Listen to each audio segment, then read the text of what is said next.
Hai, Assalamualaikum warahmatullahi wabarakatuh. Selamat datang ke channel Cikgu Rosmawati Mokhtar. Hari ini kita akan belajar daripada bab 2, daya dan gerakan 1, iaitu 2.4 inertia. Bahagian eksperimen ya.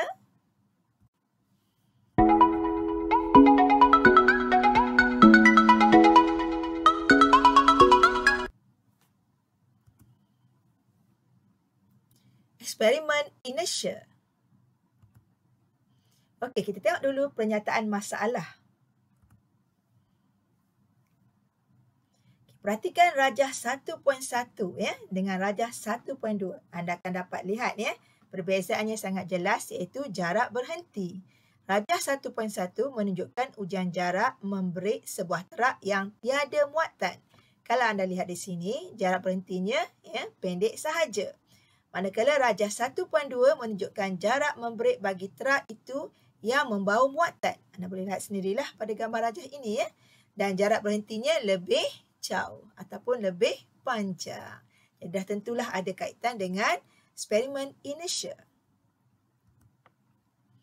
Inference. Inference kita pada kali ini ialah inertia suatu objek dipengaruhi oleh jisimnya. Okay, ini sebenarnya adalah konsep dia lah. Ya. Kita dah belajar konsep mengenai faktor jisim yang kita tahu mempengaruhi inertia.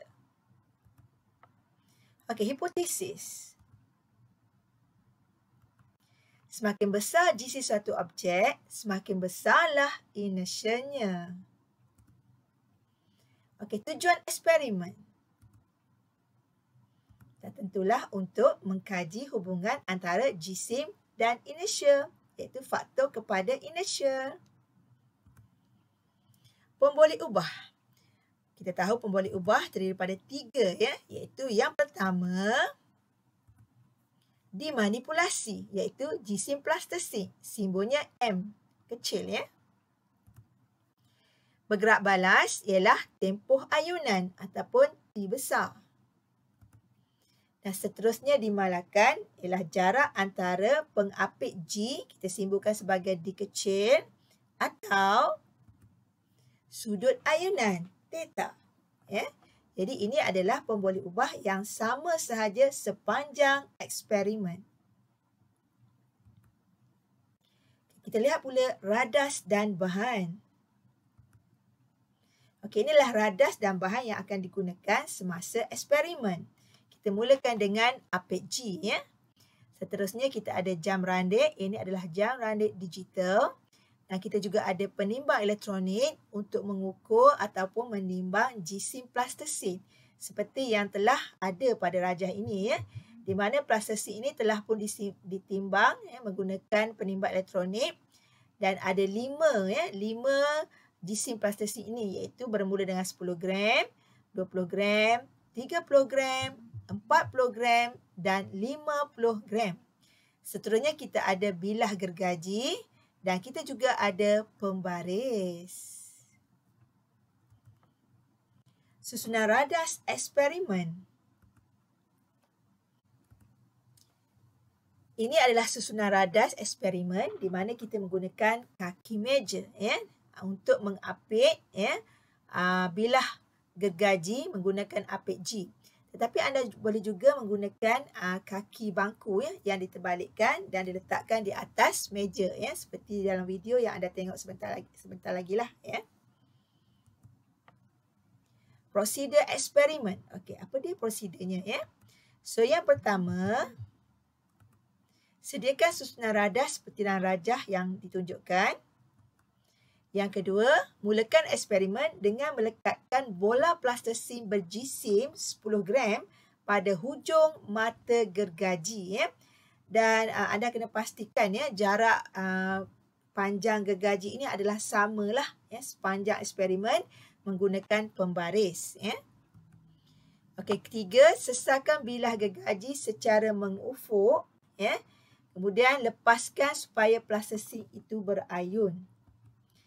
Okey, masa ni diambil setelah anda mengira ya 10 ayunan lengkap ya, dan anda kena pastikan ya ayunannya adalah seragam ya. Barulah anda ambil masa ya menggunakan jam randik. Okey, kira tempoh ayunan T dengan menggunakan formula T besar, tempoh, sama dengan T kecil untuk masa 10 ayunan lengkap, bahagi dengan 10. Okey, kenapa bagi 10 ya? Sebab anda menggunakan 10 ayunan lengkap. Maka untuk dapatkan nilai tempoh, kita akan bagikan dengan 10. Okey, dan tempoh ayunan ini kita gunakan untuk mewakili inertia. Seterusnya, nombor 6, ulang eksperimen dengan jisim plastisim 20 gram, 30 gram, 40 gram dan 50 gram. Rekod dan jadualkan semua data anda dalam jadual ya. Okey, alat radas disusun seperti dalam gajah. Yang ini kita gunakan kaki bangku ya. Yang diterbalikkan di atas meja ya, kita letak atas meja. Ini jisim 10 gram. Okey, sesakan. Apabila ayunan seragam, ambillah masa untuk 10 ayunan lengkap. Okay, ini adalah nilai masa untuk 10 ayunan lengkap lah ya. Dan seterusnya jisim 20 gram.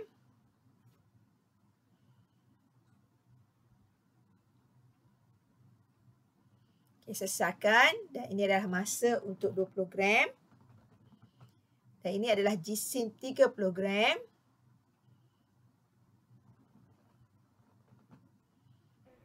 Okay, sesakan. Apabila ayunan seragam, ambillah masa untuk 10 ayunan lengkap ya.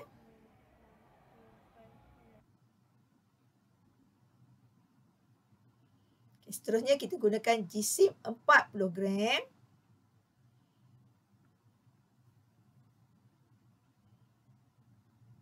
Pastikan ayunan lengkap itu adalah seragam.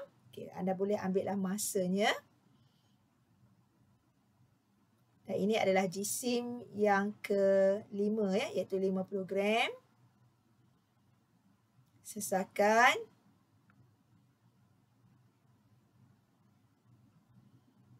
Dan catatlah masa untuk 10 ayunan lengkap.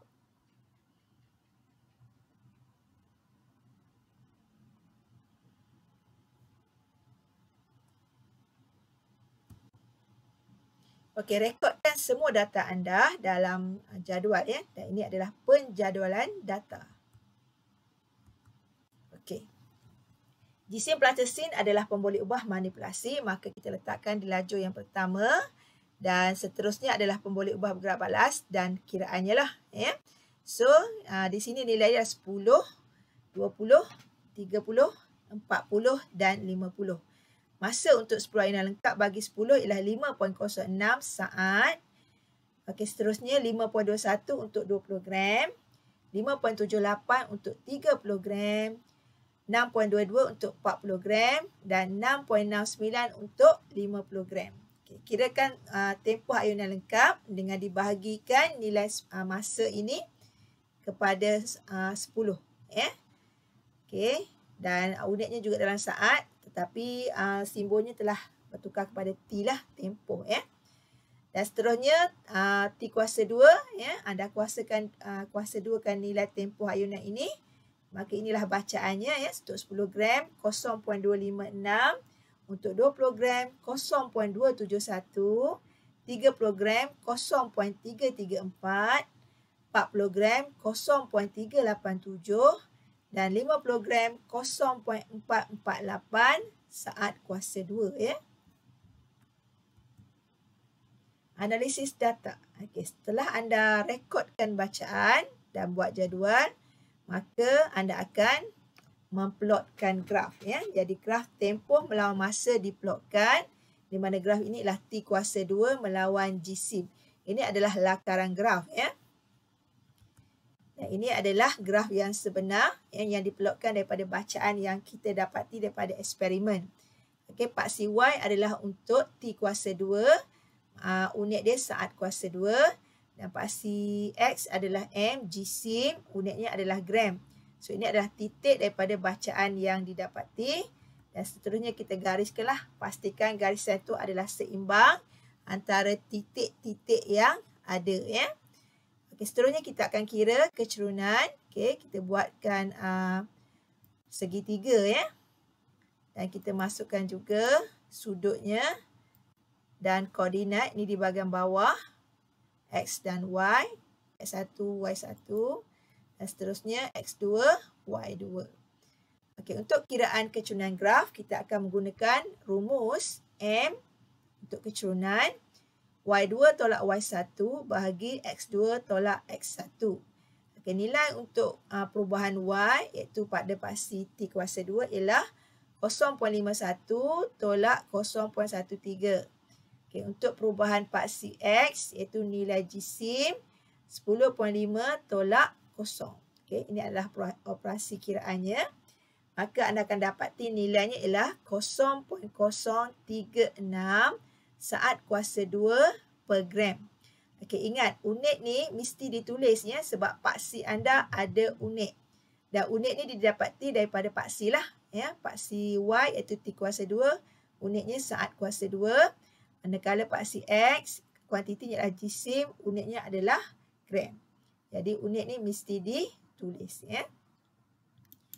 Seterusnya kita tengok hubungan lah ya. Jadi daripada graf yang kita dapati ini, yang telah dilukis ini ya, hubungannya ialah tempoh T kuasa 2 bertambah secara linear dengan jisim, iaitu simbolnya M. Okey. Jadi dia berada di paksi Y ini, maka ini adalah hubungan bertambah secara linear. Okey, kesimpulan ya. Kesimpulannya ialah daripada eksperimen dan bentuk graf yang kita telah plotkan ya, semakin bertambah jisim, maka semakin bertambahlah tempoh ayunan. Didapati bahawa jisim yang besar mempunyai inersia yang besar. Maka hipotesis diterima. Okey, seterusnya kita nak tengok langkah berjaga-jaga. Ini adalah penting untuk memastikan eksperimen kita dilakukan dengan cara yang persis dan jitu ya. Okey, pastikan yang pertama kipas ditutup bagi mengelakkan gangguan ya kepada ayunan gergaji. Yang kedua, pastikan ayunan gergaji adalah stabil sebelum memulakan kiraan ayunan lengkap ya, dan mengambil masa bagi tempoh ayunan lengkap. Okey, yang ketiga, pastikan kedudukan mata adalah berserenjang dengan skala bacaan pembaris ketika mengambil bacaan ya, bagi mengelakkan ralat paraleks. Okey, pembaris ni kita ukur ya panjang gergaji semasa dilekatkan plastisin di hujungnya. Pastikan panjang itu adalah samalah sepanjang eksperimen dijalankan. Dan seterusnya ulang bacaan ya, minimumnya 2 kali ya, 2 kali, dan puratakan ya nilai tersebut bagi mengurangkan ralat rawak dan meningkatkan kepresisan bacaan. Okay, terima kasih kerana sudi menonton. Cikgu harap video ini dapat membantu anak-anak pelajar sekalian memahami eksperimen yang berkaitan dengan inersia. Okey, jumpa lagi untuk video seterusnya. Bye.